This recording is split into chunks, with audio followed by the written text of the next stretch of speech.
Okay. Good evening, hello, and welcome, everyone. How are you? Hello, Athena. Hi. Do you know the funny thing? I know you know this, but my daughter's called Athena as well. I know. Yeah, that's And cool. yeah, it's a lovely name. And I remember you said on a show once, like, how you got the name, but was your mum's middle name Athelia or something similar to that? Oh, hello.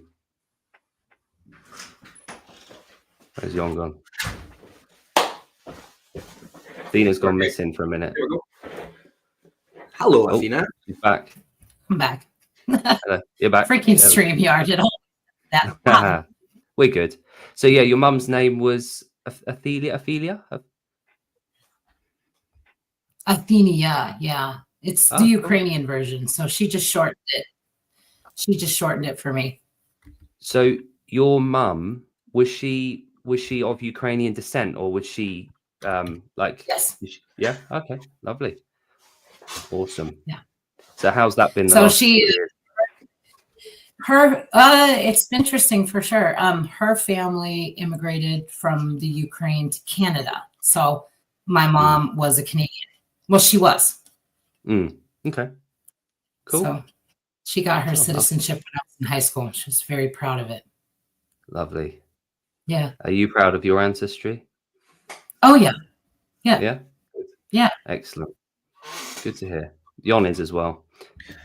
Proud Scot. I've also got Canadian. I've also got Canadian family. Do you? Yeah. My mum's brother immigrated to Canada to be a pilot, and he married out there and had a son, and they moved back over here, and then he died of alcoholism. There we go. Oh. Take that turn, didn't it? Jolly. So Athena. Yes. What me and Yon want to do is just have a chat. That's okay. About you, and predominantly about where you're at now and what you're doing. What you're doing with your life now, and how far you've come in the last sort of year or so. But what we do want to do is kind of do your highlight reel for the last few years. So since you've been in like the CrossFit world, and we kind of just want to talk about that, but not in depth, just a little bit. So is that all right? Is that okay? Because we're very aware that the audience that we have now will probably already have binged watch a lot of your content, and they'll know you from Savann's podcast, they'll know you from Best Hour of the Day, they'll know you from the CrossFit podcast, Kettlebells and Cocktails, Clinton and things. Like, you've been on them all anyway. So that me and Jake are obviously going to get massive in this space because, you know, we're good looking British people. So yeah, so it's inevitable, isn't it? So people that don't know you might end up watching this. So we wanted you to give us a brief. So chronologically, Athena, I will let you talk. Sorry, Yon, what were you going to say? I was going to say, make it as brief as you like. You don't have to be brief, but you can kind of go into your backstory, how you started in CrossFit, where you can, and take us up to now. And if Jake wants to know anything. Okay. So started in CrossFit in it was early spring of 2017. I wasn't trying to start CrossFit though. It wasn't on purpose. It was just kind of an accident. I had found a trainer through friends on Facebook, and she happened to work at a CrossFit gym, and I thought, maybe she could help me. So the goal was just to get off the canes and the walker. So when I started at this gym, that was all I could think about. And then 6 months later, I start, the group classes, and then it just took off from there. It was just a complete and utter, it was a blessing is what it was. It was just a happy accident. So, I was in CrossFit for a little over a year. It's about it was a little over a year, and I had lost, around 187 pounds that year. And so CrossFit had done, this first, story on the CrossFit Journal that was the first time that I had gone out to California, got to meet with Sevan when they were still in the, the old HQ there. And then let's see, a couple months later, they were doing another, what do you call it? Just, another one of those videos. I was getting my level 1. And, when he told me, hey, Athena, you should get your level 1. I don't even think when I was there getting my level 1 that I ever thought that I would be a coach. I was just doing it because, a lot of peer pressure, and never thought that would be, a passion of mine. So anyway, I went and took the level 1, failed it the first time, had to take it a second time. Fitness was very new for me. A lot of the concept, I really struggled with it. Went and took it again, though, got it. And that was about the time that I was getting my knee surgeries. So, I thought that, CrossFit would, save me from that problem. But, there was already too much damage that had been done. So I was kind of out for the count for about 2 years while I had both knee replacements and, just had to recover. And there was just a lot of time in there where I was backtracking on all that progress that I made. I didn't have to. It was a, very subconscious thing, but I did. And during that time, of recovery, I got my level 2, started Scaled Nation CrossFit in the height of the pandemic. It was like June or July of 2020. And then we started work on the seminar, and then here we are today. Lovely. Yeah. Good. There we are today. Yeah. Lovely. That was, do you know what, that was under 6 minutes. So that's like 8 years in 6 minutes. That's good. That's pretty cool. Yeah. Right. Thanks for coming on. See you soon.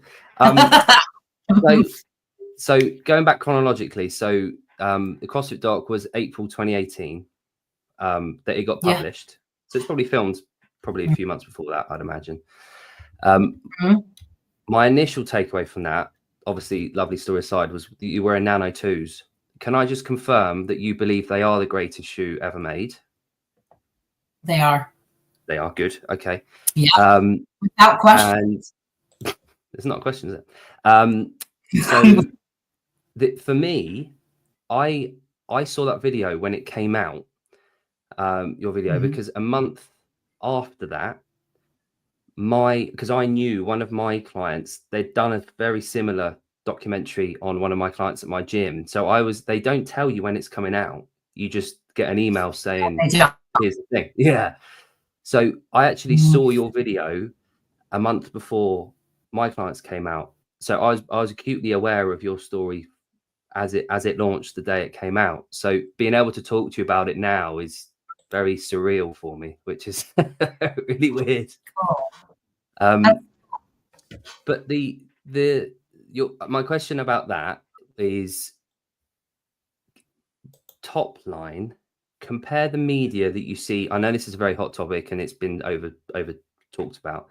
The media that you see coming out from CrossFit now, do you think it compares? I know you're biased because it was obviously you were part of it, but do you think it compares to the media that was coming out then? Ooh. No. Not really. In all honesty, I don't follow a ton of CrossFit media anymore. No. One, because they stopped doing it. So I know that they're trying to revitalize, kind of what the journal used to be. I think it would be awesome if it ever got to that level again, but I just don't see it right now. Yeah. Okay. That makes sense. Yeah. I loved it. And the stories, sure, I'm a little biased because my stories were on there, but I got just as much inspiration from those stories. I was inspired by those stories. So, and do you know what? Jon will smile at this, but my next question, I've got a question on our list. Who inspires you? So that was the next question I was going to ask. Who inspires you? Not necessarily from that period. Now, is there any particular person? Yeah, it could be anyone, and it doesn't have to necessarily be about the training. Anything. Who is there? Someone that inspires you day to day? Oh, sure. I would say outside of the CrossFit space, maybe like Mel Robbins. I love her. I think she's great. She just has a really keen way of putting things in very simple terms. They're easy to understand. I agree with she had written a book not too long ago. Well, she's written a couple of books, but one of the ones that I had read, and there's a lot of psychology in that book when talking about, how do you help other people and how do you inspire and how do you motivate them? And just the stuff that she had to say was just so relatable. It's the same thing that we teach in the course, inevitably there's certain things that you can do and everything else it's not on you, No. And do you think, and that was something we're going to talk about in a second, we're hoping to, is language. Mm-hmm. Do you think language is probably as important as the actions we take when we're coaching, or more important perhaps? Oh, I would have to say it's everything. Okay. Words that you choose and how you choose to deliver those. Yeah. It's everything. Okay, good. Okay. So the next part, so chronologically here, just skimming over it a little bit, was the next time we saw you was on the Sevan podcast in May 22, which you mentioned a minute ago. And that was just after his Disneyland experience. Oh, yeah. And we're not going to talk about all of it. We don't need to. But there was one point where probably about half an hour in, you had a list. You came with notes. I did. And one of your questions was, how is your tribe helping? And that really kind of hit home, that question. How is your tribe helping? Because it implied that within CrossFit, there are different sections of it. And how are those tribes helping each other? Rather than seeming to be aggressive towards a solution, we say we have the answer to the world's most vexing problem, but how are we actually contributing to that? How is your tribe helping? The attitudes of people. So language, the attitude that people use.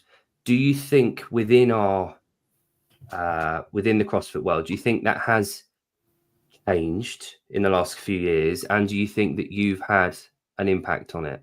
Oh gosh, I don't know if I have or not. I sure try. Do I think it's changed? I'm not sure. No, I'm not sure. I'd like to hope that we have, but I don't know. Okay. I see it coming back, like from what it was. You're talking like 8 years ago. Like I think the attitude from then is now kind of creeping back, and not even just in the CrossFit space, but I think in the fitness industry, full stop. Even today, I seen someone, Matt Fraser was getting interviewed in a High Rocks Instagram post. Really? And a coach his comment was like, who gave her the mic? Because it was an overweight lady that was interviewing, but what bearing did her skills as an interviewer have, like on her athletic ability or her weight? Like, and that's like, that was from a guy that's like, you click on his page and he's a coach, like helping busy parents, lose weight and feel their best ever. And it's like, and then you're on a big platform making like comments like that. It's like, how's that helping? Like, how's that helping? I kind of see it going, like slipping back into that kind of. I see a mixed bag all the time. Just listening to a podcast the other day. We'll keep the name out of the podcast, but it was interesting. These two gentlemen were talking about, like the causes of obesity and here's what we need to do to fix it. And they had a guest on there talking about, I don't know how they got on the Ozempic line, but I always find it interesting to me that the people that speak the loudest and have the most opinions on it are the ones that have never had to deal with. Yeah. So it's always really interesting to hear their perspective. And I always feel like they leave so much out, you know, like, that was a big piece of the puzzle that got left out of there. You know, it's just interesting. We were talking about this before, Jon and I, about half an hour ago. And one of the questions we're asking at some point, we might as well ask it now. Now that you've brought it up. Is you in one of the shows you talked about being obvious, that things being obvious to you as someone that is in a position and that has been in a position to be able to coach, to be able to understand, to have the empathy towards people in a certain situation. Jon's been there as well. Jon's been, you know, very overweight and has gone through that, and is you know, is up and down and self, you know, we talked about this on a show last week, is, you know, has fluctuations there. Do you think people that have been through a certain situation have a better, well, they certainly have a better understanding of it, but do you think that they have a better idea and understanding of how to coach it than someone that hasn't? I think if I were to answer that question, no, then it would imply somehow that somebody that's never had a weight problem isn't qualified to teach somebody how to do it. And I don't want to say that, because that's not true. I do, however, think that somebody that has gone through it understands a lot of the nuances that I think a lot of coaches struggle with. Yeah. That nuance sometimes is the difference between, you know, that person keeping that person as a coach or sticking with something longer term, you know, because a lot of times it's not because they don't care. It's not because they don't, you know what I mean? There's a lot of nuance. I'm trying to think of a good example. So on this podcast, they were talking about, when they were talking about Ozempic, and they're like, oh, this is, you know, blah, blah, blah. The nuance of people that choose something like Ozempic or semaglutides, I'm not defending it because I personally could never use them. So I'm just, to each their own. But if you don't understand the food noise, which is what those semaglutides and Ozempic help with, if you've never had that problem, that's the issue that I think a lot of people can't get their head around. Why somebody would use something like that is because they're not understanding what was contributing to it. You know what I mean? If you've never had a problem with food noise, you don't understand why that would be so appealing to somebody. So I just feel like when you haven't gone through something, obviously there's a lot of those little things that you just don't think about because you've never had to. No, it's very easy to say, eat less, move more. But but you don't you don't know this, like the psychologically behind it, what's happened in the past. Right. It's easy for us to say, oh, you know, this person just needs to change their diet and move more. I wish that were true. I really do, but it's not the case. No. And you know, I've got a client, he won't mind me saying, but I've got a client,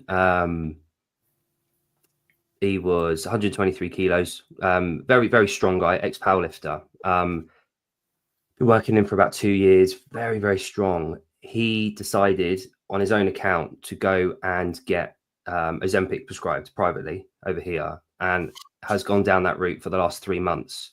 Now, before he did that, my stance on it was very different to what it is today.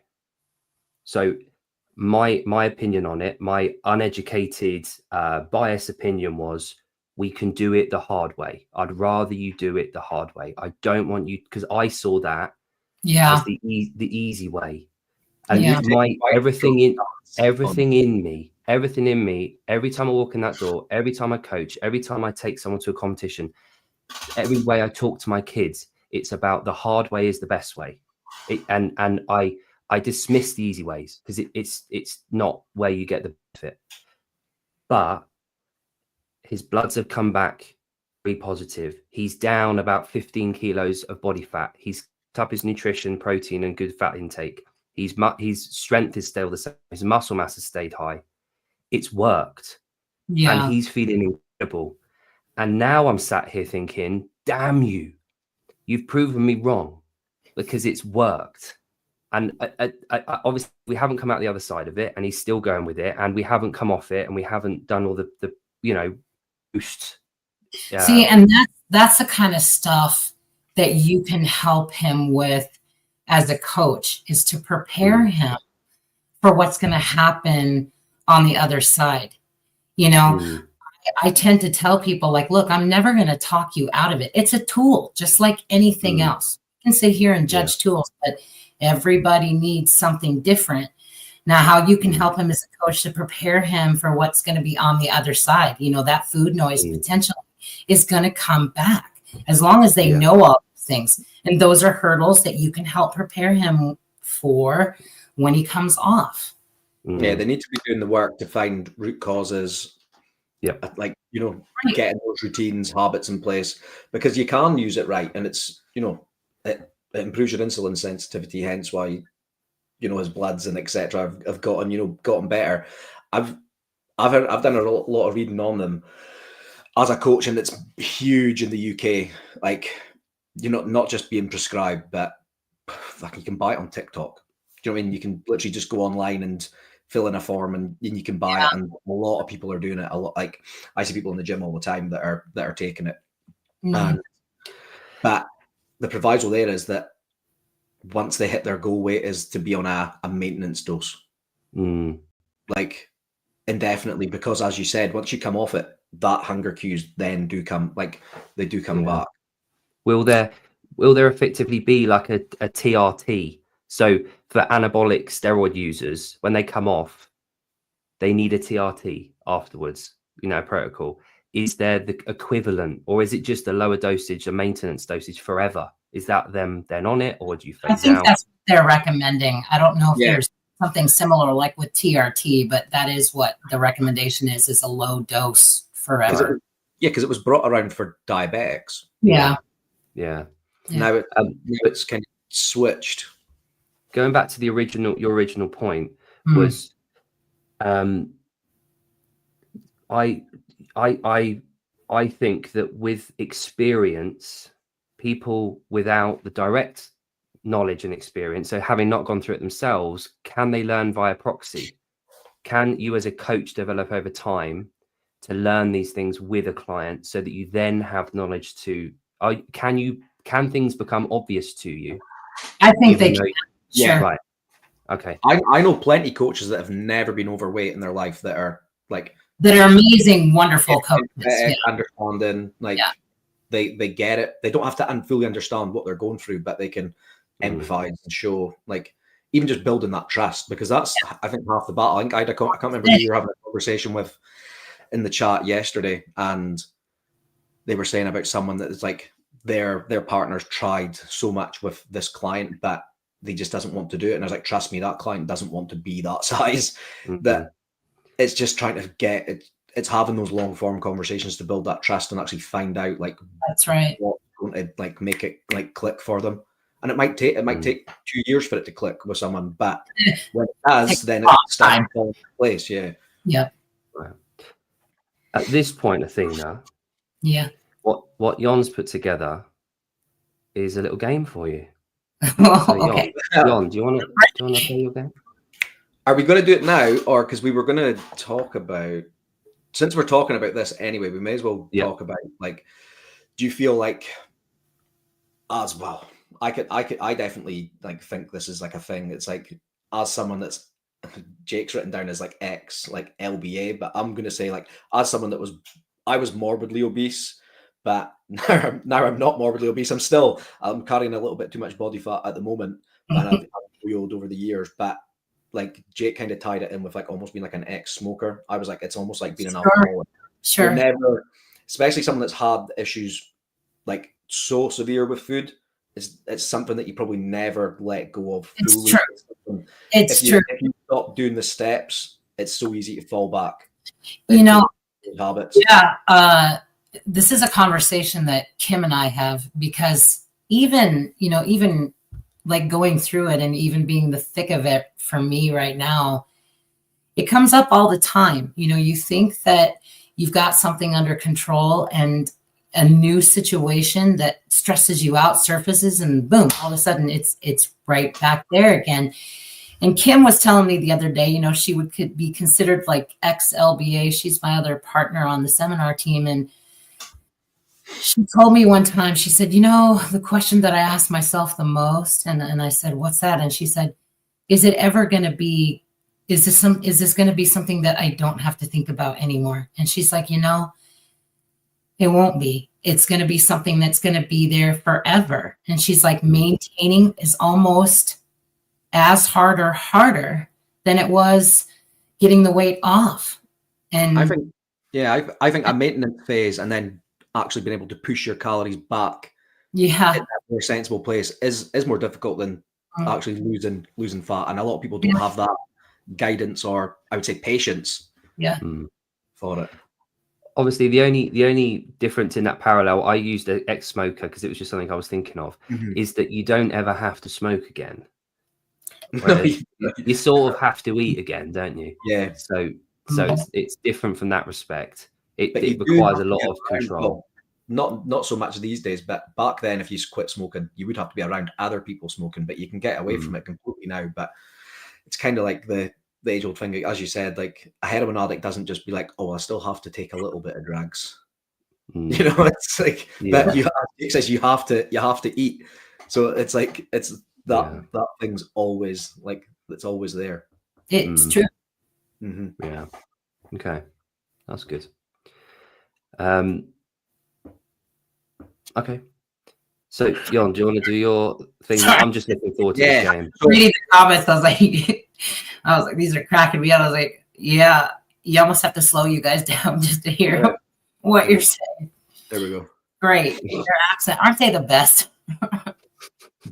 Do you still have, me and Jake have obviously watched like everything that you've probably done, but we don't want to dive into that. But do you still have a thing for knees? Oh, yeah. Oh, you're going to. Oh, good. Yeah, I probably will forever. I don't know where it came from. It's just a weird, fascinating. You're going to love this next section. Oh, awesome. Knees? Right. Oh. So we're going to get you to rate these knees 1 to 10. Okay. Got it. Here's the first one. Those are pretty good. What do you like about them? Okay, so you see that little divot right there above the kneecap? That's the divot. I don't know. Just did it. I would say that's like a 9 or a 10. Wow. Do you like that he's shaved his legs? Do you like men with shaved legs? Do you like his quads are smaller. Yeah. Or sorry, his calves are smaller. But so what's your? I know it's not necessarily knees, but the teardrop. situation. Thank you, Kenneth. Yeah. There we go. Are you happy with the socks not being there? What's your sock situation like? No preference on the socks. Okay, cool. Okay. And what about the hair? What about the hairless legs? You don't mind men that shave their legs? No preference. No. No preference. Oh, cool. boy. Here we go. This boy's in the chat. Let's have a look at the chat. See if you can think like it. a 5. Oh, a 5. Wow. So explain to us why a 5. If why are these better than these big ham hocks? Because the teardrop is not as defined on his legs. He's got really big quads, but not on the knee. Okay. Yeah, that dude can squat like over 200 kilos. I'm sure. So it's not necessarily performance based. No. Okay. Oh, so you might like skinny knees if they're defined. Maybe. Yeah. Okay. What about this one? Oh my God. We've got one up close. I don't know. I can't tell. It's the wrong angle. Oh, right. Well, that one didn't do it for you. No. What about ones in stockings? Nope. No, not for you. What out of 10? They're Jake's. I think the stockings are throwing me off. Yeah, they're mine. But that's Jake's leg. Those are Jake's. That's Katie's stockings. What ones do you prefer in here? The one on the right. Okay. That's on the left. Do you see the teardrops? Yeah. Okay. Yeah. So on the left, we've got Grant keeping it real, and then we've got Mason Mitchell on the right. Oh my! Here we go. Now we've got some, like, Are they like a 10? No. No. Is that too much? I think it just went way too much for me. So there's like a bell curve to that teardrop. So yeah, I think so. It can be too much rain. Yep.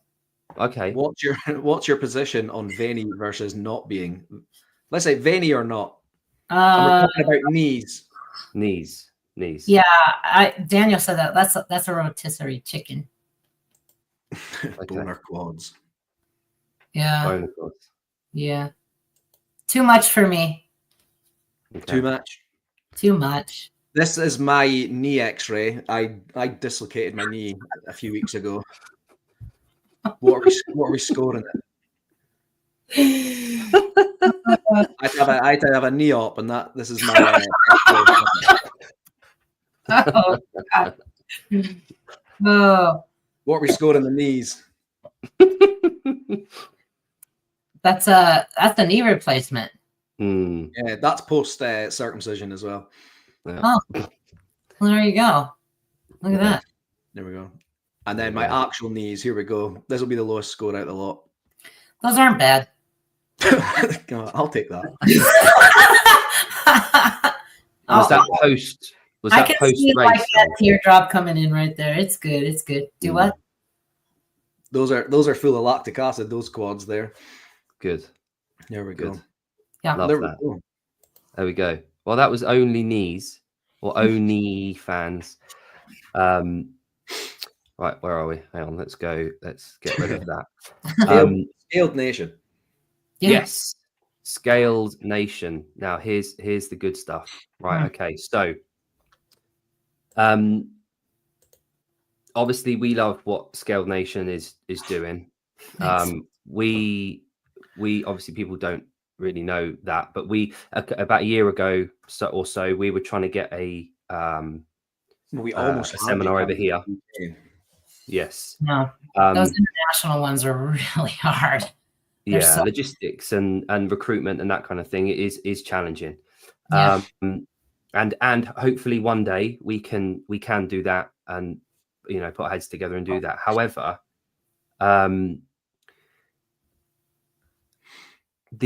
you mentioned to us privately about an online Scaled Nation, so potentially going online.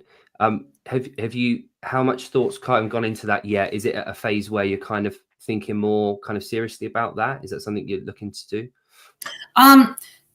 No, it's chugging down the path. I think how that started was we took a lot of time off this last year so that we could do that, but then also improve kind of the back end. It's like, there wasn't anything wrong with it, but when you do the seminar over and over and over again, you get a lot of feedback. Most of it for us has been, incredibly good, but it wasn't anything that anybody said, but it's like the questions that people ask and the things where, we saw where they struggle the most is really on the floor.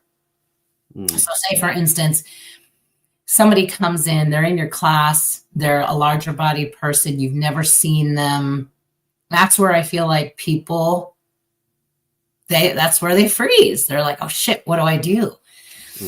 And so we just decided to take out a lot of that. Not that the education is important. We just decided to take some of that and push it into the workbook and then get more time on the floor. So we took a lot of time from like June on to kind of revamp that whole course, like what can move to the workbook,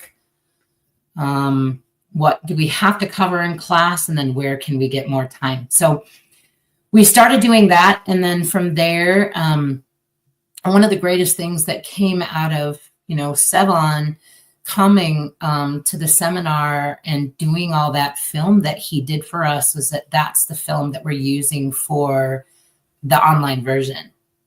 Oh, amazing. Yeah. So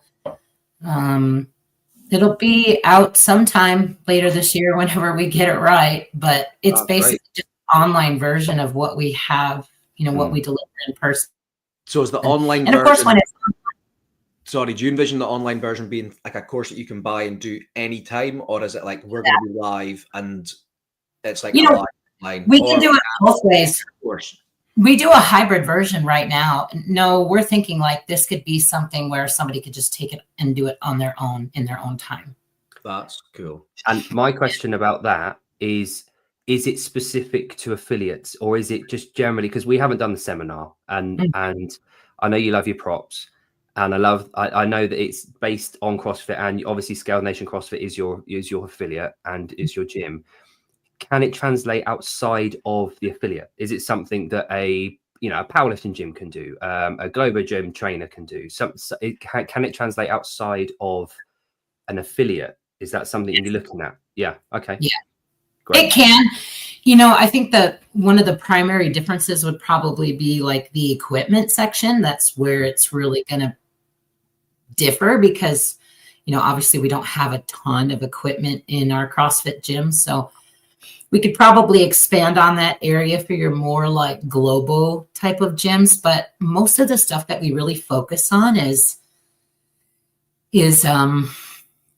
when we're thinking about working with LBA, just the areas that we need to focus on, and progressions is one of them, not just, taking what you've learned in the level 1 and being able to apply that to every single movement that we do within CrossFit. How do you do that? Yeah. And so, we're talking about the condition. We're talking about, here's all the things that are contributors that you probably didn't think about. Here's what's on somebody's brain when somebody panics or they get nervous. Here's some things that might be going on that's got nothing to do with what you think it does. So it's just helping people understand this demographic a little bit better. We're not talking about like sidestepping or making it squishy and soft for people. We're like, hey, we want those people to stick around for a long time because they need the most help. Like, help me help you. Mm-hmm. You want to raise the populations within your gym. Well, here's 50% of the population that you're really not tapping into, and here's why. Yeah.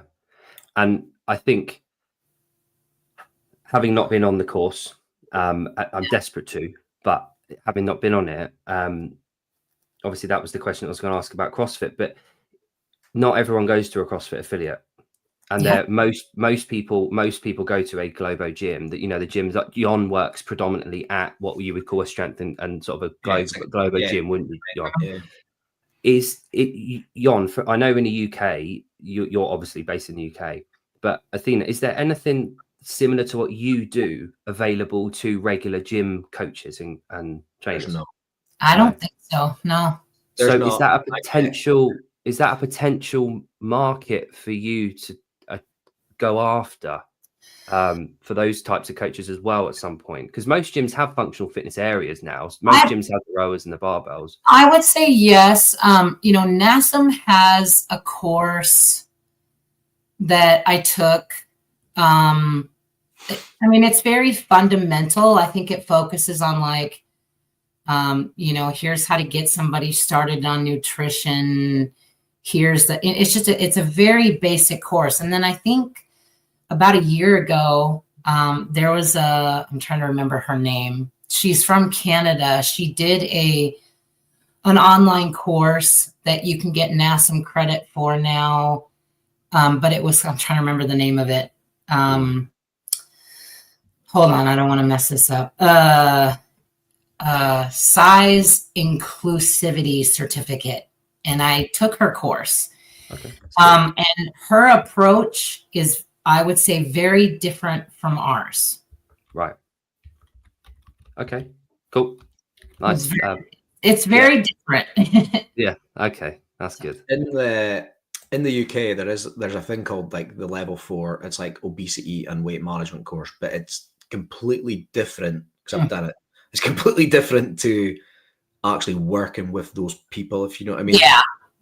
There's a lot of like interviewing techniques. There's a lot of like, like the nutrition side of thing, like this like science you're behind it, but actual like putting yourself in those people's shoes, all that kind of like stuff isn't part of it.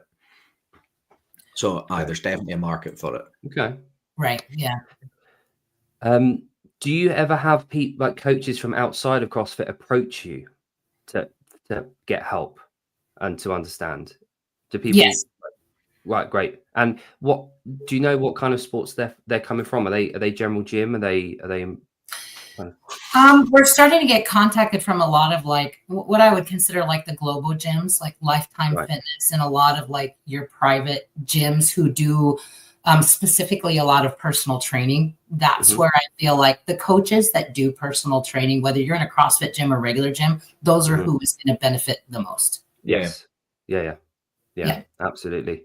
Would LBA ever like branch out and do specific programming for, catering for larger body athletes? Yep, we've talked about it. I think it would be very easy to do. It's just the maintenance for anybody that knows like programming. Like this isn't everything. It's a pain in the ass, Yep. So, like we've talked about it. I don't know whether we're going to pull the plug on it or not, but it's definitely an idea. But it wouldn't be. I see it being more like taking somebody like Mayhem, for instance, and saying, hey, we'd like to do like a little add-on for your programming because your lowest level is too hard. Yeah. Something like that. So we need to do like a scaled nation version of your lowest level and break it down further so that people can do it. Perfect.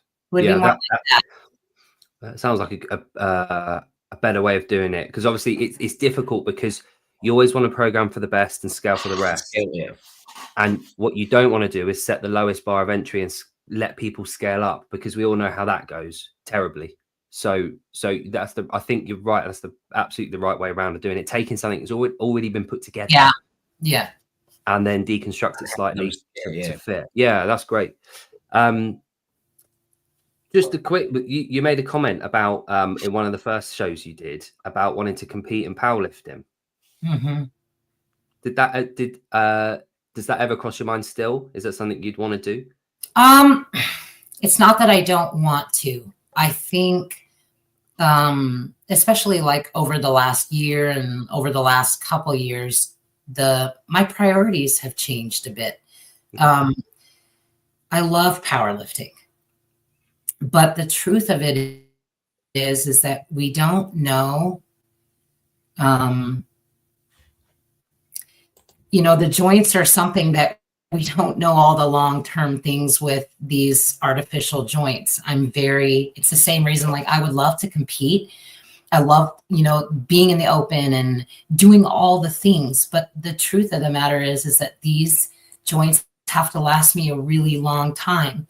It's not that I can't jump. It's not that I can't do all these things, but what is the price long-term? And the answer to that is we don't know. Yeah. And so Jon and I are in the same. We've got the same opinion as that. Jon's got like an artificial spine, and I've got 2 replacement discs in my neck. So when it comes to things like handstand push-ups, I'm kind of not that bothered about doing them anymore, because I've got to cater for this in 10 years if I need this done again. Jon's the same.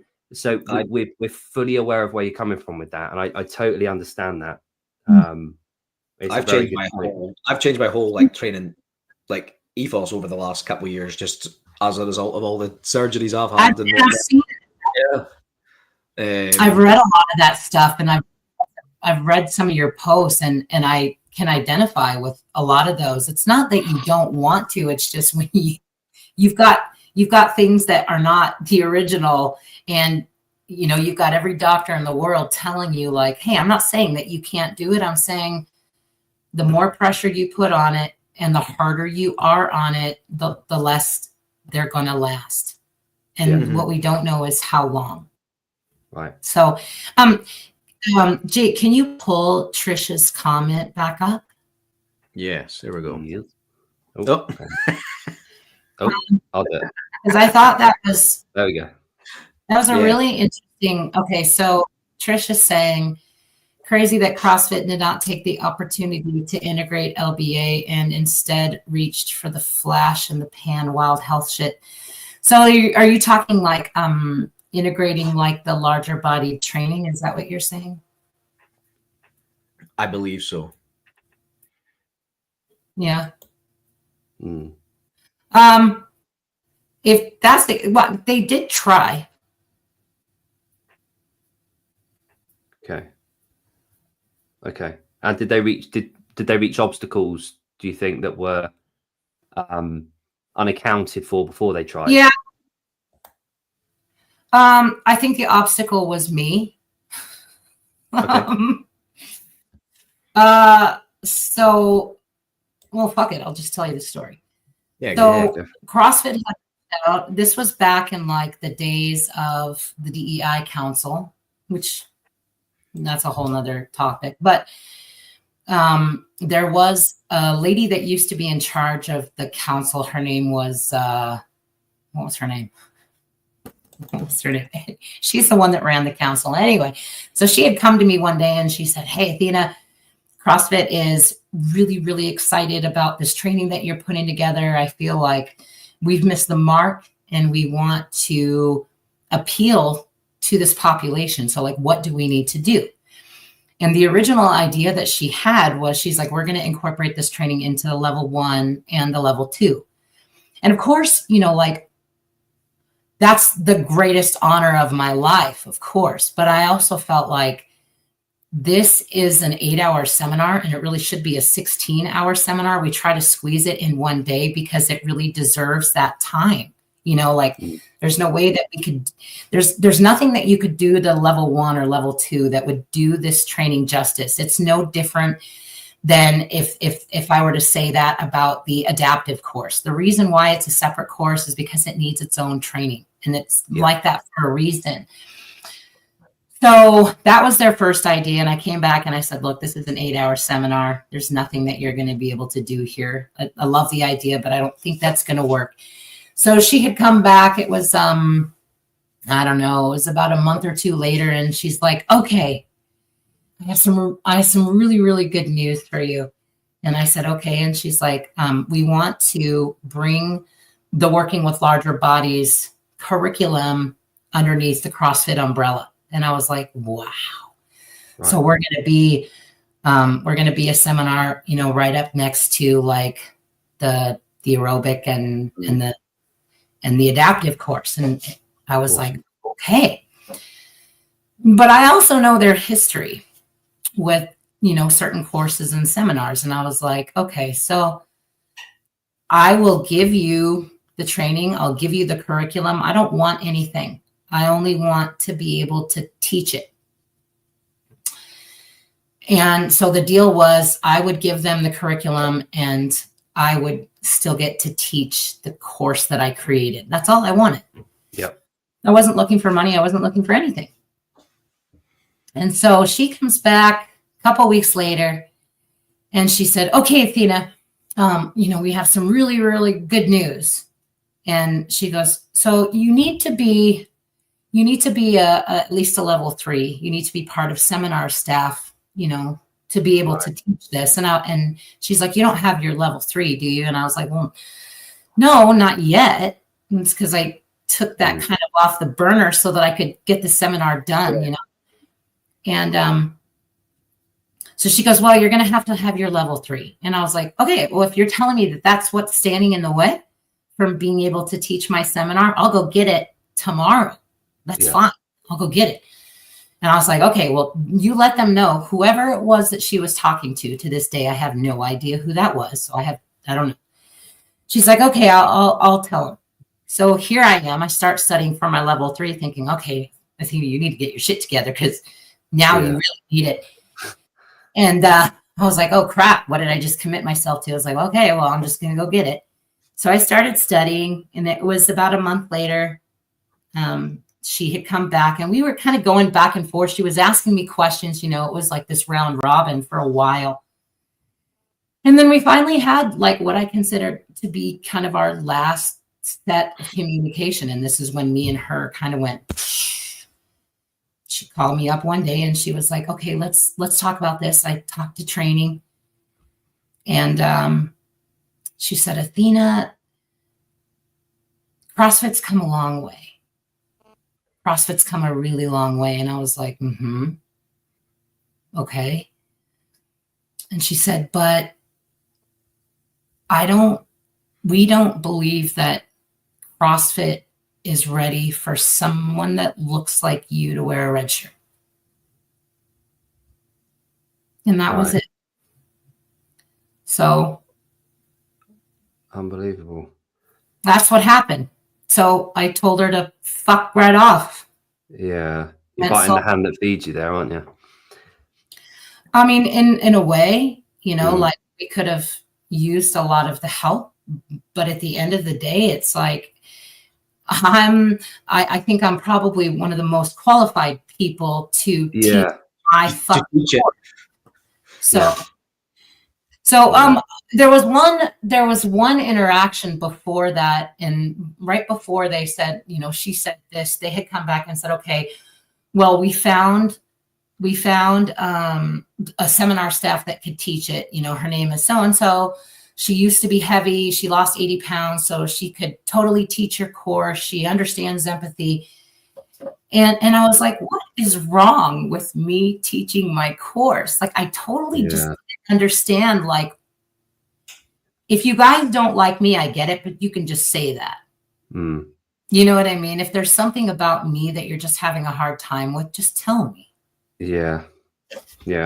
And then when I kept pushing back, that was the conversation that we had. And so I ended up, it was a brutal time for me. It was hard. I felt like I had lost like this, you know, being part of that training team was like everything I ever wanted. And so the thought of going solo was scary. I didn't know what I was doing. I still don't know what I'm doing. But, you know, you just kind of learn as you go. So that's what happened. It's not my loss. It was their loss. Oh, bloody absolutely. Yeah. Odd one. It's that's a shame, isn't it? I think it is. Yeah. Because back when I first started CrossFit, being a red shirt or a red coat, as we called it, that was like, they were like, you know, top bean. They were more important than, you know, anyone else in CrossFit. They were the people you wanted to be. And like, we knew one guy called Jamie from the UK that had just been promoted to there. And obviously Stedman was, who Jon knows. He was a red shirt. So it was like an honor to meet them. They were these mythical people. So becoming one of them. And the thing is for you, Athena, your work was kind of a vulnerability. You'd become vulnerable and said, here you go. Have this. This is yours. Yeah. And yet you're having it thrown back in your face. We want your work, but we don't want you. Yeah, it was tough. And again, I'm not, you know, when we talk about like, you know, those experiences, you know, people asked a lot like, Athena, you know, you had lost 187 pounds. Like, why did you gain half that weight back? And I'm like, I feel like I had lost my identity. And of course, when that happened, it was like food was that unintentional stress relief for me. Yeah. So it was brutal. It was probably one of the most brutal things that I've gone through in the CrossFit space since I joined. It was probably what it was the call for that second book.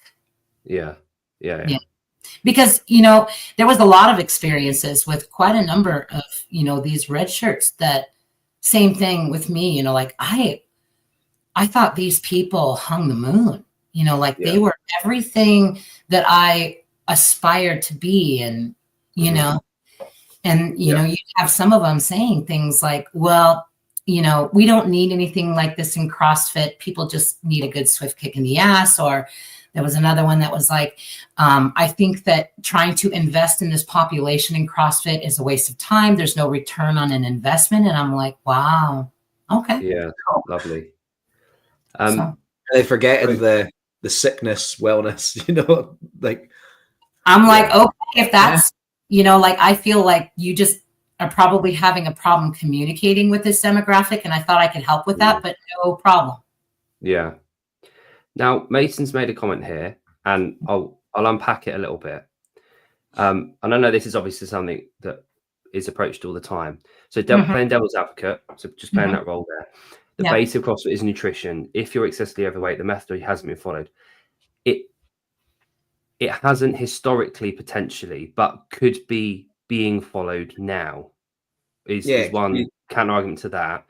But also, I think someone below here is like Mike's put about, and I totally get where Mason's coming from, because I talked about this with Jon the other day, is I've got very, very little interest in the sport of CrossFit. It like the games doesn't interest me. If it's on, it's cool. It's like the circus coming to town, but it's not my day to day. My day to day, I get up at 5 o'clock in the morning. I go and coach people. I go and do the base of the pyramid, talk about nutrition, talk about metabolic conditioning, talk about gymnastics, then weightlifting, and then potentially sport at some point.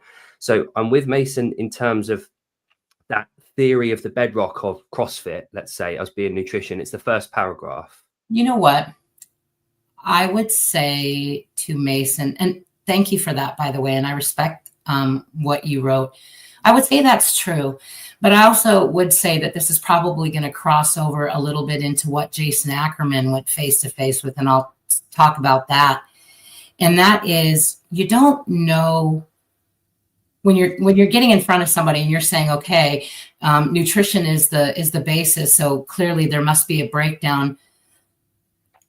Let's talk about that a little bit, because somebody that were to look at me even today could say, oh, she's not following the CrossFit methodology. This assumes that all these changes happen in one day. This is a lifetime commitment.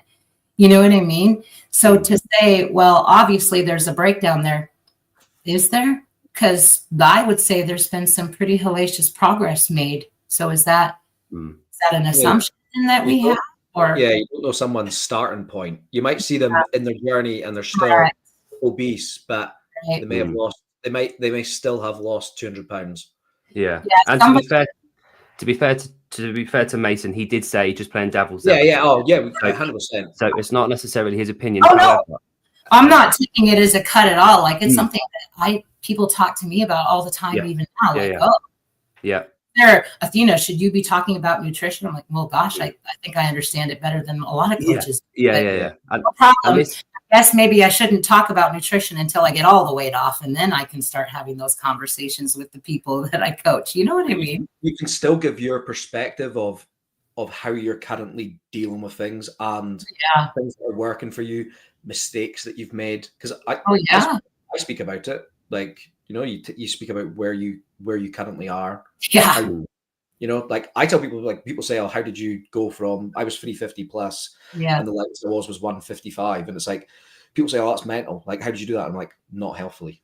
Yeah. And I don't like speaking about how I did it then, because it's not what I would tell someone to do now. Sure. Yeah. And to loop it back to a question that we haven't asked yet, Athena. Yeah. The last year for you. Yeah. How's that gone? Yeah. It has really been such it's been very humbling. Definitely I'm not the same person that I used to be even in January. I learned a lot. Mm-hmm. It was a really, really awesome and wonderful year. There was things that I really enjoyed about working with Hiller. He definitely provided just such a different perspective than what I had ever been introduced. And had it not been for him, I don't know that I would have gotten started and been able to keep moving forward.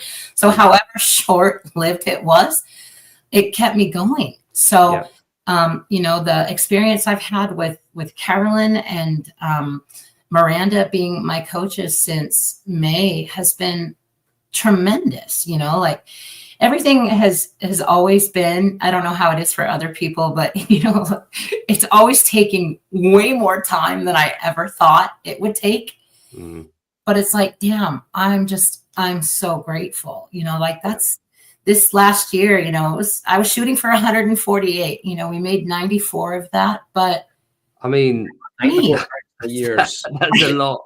That's a high amount. What an amazing thing though. And so it just, I kind of took the whole, when we got to January of this year and I got to that 1 year mark, it was kind of like, it's not about taking the foot off the gas.